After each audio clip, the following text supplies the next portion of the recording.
चाहे कितनी आप टेक्निक्स कर लो, अगर आप मैनिफेस्ट करना चाहते हैं तो टेक्निक से आपकी मैनिफेस्टेशन नहीं होगी। जो इस वीडियो में मैं बताने जा रहा हूँ उसे बहुत सारे लोग इग्नोर करते हैं। डिज़ायर मैनिफेस्ट करने का सिंपल और आसान तरीका मैं बताने जा रहा हूँ, जिससे आप बहुत ही ईजी तरीके से अपनी डिज़ायर मैनिफेस्ट कर पाओगे।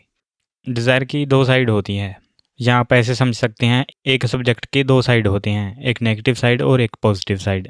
या तो आप डिज़ायर के पॉजिटिव साइड में हैं, मतलब आपका ध्यान आपकी डिज़ायर के पॉजिटिव साइड पे है, आप उसको पॉजिटिवली देख रहे हो, आपको अपनी डिज़ायर में पॉजिटिविटी नज़र आती है कि ये मेरी डिज़ायर कितनी अच्छी है, इससे मुझे कितना फ़ायदा होगा, ये मेरी कितनी हेल्प करेगी, ये मेरे कितने काम आएगी। कोई भी डिज़ायर हो सकती है। या आप उसके नेगेटिव साइड पे फोकस्ड हैं कि मेरे पास नहीं है और इसमें ये खराबी होती हैं। ऐसा भी हो सकता है आप अपनी डिज़ायर मैनिफेस्ट करना चाहते हैं लेकिन आप उससे नाराज़ हैं कि ये आपको मिलने वाला है। आप अपनी डिज़ायर के लिए खुश नहीं हैं। अगर आप अपनी डिज़ायर के लिए नाराज़ हैं कि आपको ये चीज़ मिलने वाली है तो भी आपकी डिज़ायर मैनिफेस्ट नहीं होगी। और दूसरी तरफ अपने मन में एक सब्र होता है, एक पेशेंस होता है कि ये डिज़ायर मुझे मिल जाएगी। ये पॉजिटिव वर्ड है, ये पॉजिटिव फीलिंग है, ये अबंडेंस की फीलिंग है। और इसके ऑपोजिट लैक की फीलिंग, ये वही है नेगेटिव साइड।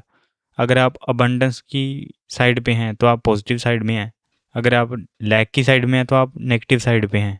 लैक यानी उस चीज़ की घाट अपने अंदर अपने मन में महसूस करना कि किसी चीज़ की घाट कि मुझे ये मेरे पास ये चीज़ नहीं है अभी। जब आप लैक पे फोकस्ड होते हो तो समझ लेना आप करंट रियलिटी पे फोकस्ड हैं, क्योंकि आपकी करंट रियलिटी में वो चीज़ नहीं है, इसलिए आप लैक फील करते हैं। और जैसे जैसे आप करंट रियलिटी छोड़कर अपने इनर रियलिटी पे फोकस करने लगेंगे तो आप थोड़ा बेहतर फील करने लगेंगे और उसके ऑपोजिट आप पॉजिटिव साइड पे फोकस होने लगेंगे और अबंडेंस की साइड फोकस्ड होने लगेंगे। आपको ज़्यादा समय अपनी लैग पर नहीं रहना, अपनी करंट रियलिटी पे ध्यान देते नहीं रहना।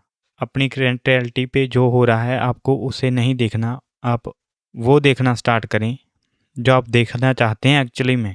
जब आप किसी एक विचार, एक थॉट या लक्ष्य पर बार बार अपना ध्यान केंद्रित करते हैं तो धीरे धीरे वह प्रक्रिया आसान लगने लगती है। इसका कारण ये है कि आपका सबकॉन्शियस माइंड सिमिलर थॉट्स को नेचुरली अट्रैक्ट करने लगता है। फॉर एग्जांपल, अगर आप पॉजिटिव सक्सेस के बारे में सोचते हैं तो आपके मन में और भी ऐसे विचार आने लगेंगे जो आपको और प्रेरित करेंगे। हमारे अंदर एक इमोशनल पॉइंट होता है जिसे हम मूड कहते हैं, जैसे एक्साइटमेंट, पीस या क्यूरियोसिटी। इसे वाइब्रेशन लेवल भी कहा जाता है, जो एक रूपक है, मतलब आपकी ऊर्जा और वाइब्रेशंस फ्रिक्वेंसी हाई है तो आप अपनी डिज़ायर मैनिफेस्ट करेंगे। जब आप हाई वाइब्रेशन में होते हैं तो आपका मन एक चुंबक बन जाता है जो समान वाइब्रेशन वाली चीज़ें अपनी ओर खींचता है। ये शुरू में मुश्किल लग सकता है, लेकिन क्योंकि आप करंट रियलिटी पे फोकस्ड होते हैं कि आपकी रियलिटी में क्या हो गया या क्या हो रहा है, लेकिन निरंतर अभ्यास के साथ ये आपकी आदत बन जाएगी। जैसे आप जिम में वर्कआउट करना, पहले थकान लगती है लेकिन डेली करने से आसान हो जाता है। पहली बार गाड़ी चलाना बहुत मुश्किल लगता है, लेकिन जब आप डेली चलाने लगते हैं तो आपको आसान लगती है। आपका दिमाग उन विचारों को मजबूत करता है जो आप चुनते हैं, जिस पर भी आप फोकस करते हैं। अगर आप वो पॉजिटिव थॉट आपने चूज़ किए तो ऐसे थॉट्स आपको और आएंगे। अगर आप अपना ध्यान नेगेटिव थॉट्स पे ज़्यादा दे रहे हैं तो आपको नेगेटिविटी ज़्यादा नज़र आने लगेगी। अगर आप नई जॉब के बारे में सोचते हैं तो आप उन ऑफर्स को नोटिस करेंगे जो आप पहले इग्नोर करते थे। लॉ ऑफ अट्रैक्शन में हमें बाहर कुछ भी नहीं करना है, सिर्फ अपने माइंड में, अपने सबकॉन्शियस माइंड में वर्क करना होता है। ये ज़्यादा साइकोलॉजिकल है, सेल्फ इम्प्रूवमेंट पर आधारित है। अगर आप इसे आजमाना चाहें तो छोटे छोटे लक्ष्य से शुरू करें, जैसे रोज़ 5 मिनट पॉजिटिव थॉट्स पर फोकस करें। इससे आपका सेल्फ कॉन्फिडेंस बढ़ सकता है। आपके अंदर नेगेटिविटी हो सकती है या पॉजिटिविटी हो सकती है, आपके अंदर अलाइनमेंट हो सकती है या रेजिस्टेंस हो सकती है। आपको रेजिस्टेंस छोड़ने की ज़रूरत नहीं, अलाइनमेंट पकड़ने की ज़रूरत है। अगर आप नेविल गोडार्ड की टीचिंग के अकॉर्डिंग परसिस्ट कर रहे हैं लेकिन आप परसिस्ट नहीं कर पा रहे तो ज़रूरी नहीं है कि आप परसिस्ट करो। परसिस्ट करने से भी आसान है उन थॉट्स को चूज़ करना जो आपको बेटर फील कराते हैं। अगर आप अभी अपने उस टॉपिक जो टॉपिक आप अपनी लाइफ में चाहते हैं, उसे ठीक करना चाहते हैं, अगर आप अभी उसके बारे में सोच के बुरा फील करते हैं, तो आपको उस टॉपिक के बारे में ऐसे थॉट्स चूज़ करने हैं जो आपको अच्छा फील कराते हैं। आपको ये नहीं देखना कि आपकी लाइफ में वो चीज़ है या नहीं है, लेकिन उसके अराउंड जो थॉट्स, उस टॉपिक को लेकर जो थॉट्स आपके मन में आते हैं, अगर आप उसके पॉजिटिव साइड पे फोकस्ड हैं कि ये मेरे पास आ जाएगी और इससे मुझे ये फ़ायदा होगा और इतनी मुझे खुशी होगी, तो इन थॉट्स से आप बेटर फील करेंगे। अगर आप बेटर फील करेंगे तो आपको परसिस्ट करने की ज़रूरत नहीं। अगर आप उसकी पॉजिटिव साइड पे फोकस्ड हैं तो आपकी लाइफ में वो आएगी चीज़, वो डिज़ायर आपकी लाइफ में मैनिफेस्ट होगी। आपको कुछ भी करने की ज़रूरत नहीं, बस अपनी फीलिंग, अपने थॉट्स, अपने इमोशन और अपने थॉट्स चेंज करने की ज़रूरत है। जो थॉट्स अभी आ रहे हैं आपको उनको रोकने की ज़रूरत नहीं, जो आप चाहते हैं आप उन पर फोकस करने की ज़रूरत है।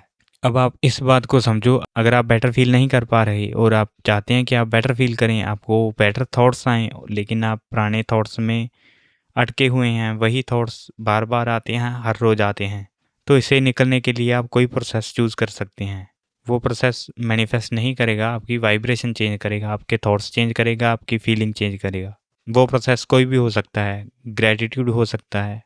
अगर आप ग्रैटिट्यूड ईज़िली कर सकते हैं और आपको करना अच्छा लगता है तो आप ग्रैटिट्यूड कीजिए, डेली करिए। अपने हिसाब से आप टाइम रख सकते हैं आपको कितने मिनट करना है, या आप ये डिसाइड कर सकते हैं आप कितनी चीज़ों के लिए डेली ग्रेटफुल हो सकते हैं। उसके बाद का प्रोसेस होता है मेडिटेशन। आप डेली 15 मिनट मेडिटेशन कर सकते हैं तो आप मेडिटेशन की तरफ जा सकते हैं। मेडिटेशन से आप नेगेटिव थॉट्स, रेजिस्टेंस थॉट से छुटकारा पाएंगे, क्योंकि जब आप मेडिटेशन में होंगे तो आप ना पॉजिटिव सोचेंगे ना नेगेटिव। आप किसी टॉपिक पे फोकस नहीं होंगे और आपको कोई भी टॉपिक परेशान नहीं करेगा जब आप मेडिटेशन में होंगे। अगर आप मेडिटेशन भी नहीं कर सकते तो आप गाइडेड मेडिटेशन कर सकते हैं। गाइडेड मेडिटेशन में आपको उस थॉट पे ले जाया जाएगा जो आपके लिए बेटर फील करवाता हो। कॉन्शियसली आपको उन थॉट्स पे ले जाया जाएगा गाइडेड मेडिटेशन के थ्रू, क्योंकि गाइडेड मेडिटेशन में आपको गाइड किया जाता है कि आप ऐसे ऐसे फील करें, ऐसे थॉट्स चूज़ करें। आप वर्चुअली अपनी डिज़ायर के पास हैं। अगर आप गाइडेड मेडिटेशन यूट्यूब पे सर्च करके कर सकते हैं तो बेटर है। अगर आप नहीं कर सकते तो आप गाइडेड मेडिटेशन मुझसे पर्सनली बनवा सकते हैं। अगर गाइडेड मेडिटेशन आपको नहीं पसंद आ रहा, आप नहीं करना चाहते, तो आप सब्लिमिनल सुन सकते हैं। अगर आप सब्लिमिनल पर्सनल बनवाना चाहते हैं तो मुझसे कॉन्टैक्ट कर सकते हैं। और मुझसे कॉन्टैक्ट करने के लिए डिस्क्रिप्शन बॉक्स में मेरा व्हाट्सएप नंबर, जीमेल आईडी और इंस्टाग्राम आईडी मिल जाएगी। अगर ये वीडियो आपको अच्छी लगी तो कमेंट बॉक्स में ज़रूर बताएं। अगर आप किसी और टॉपिक के बारे में जानकारी लेना चाहते हैं तो भी आप मुझे कमेंट्स में पूछ सकते हैं या बता सकते हैं। अगर आप वीडियो में यहाँ तक आ गए हैं तो वीडियो को यहाँ तक देखने के लिए धन्यवाद। Bye bye.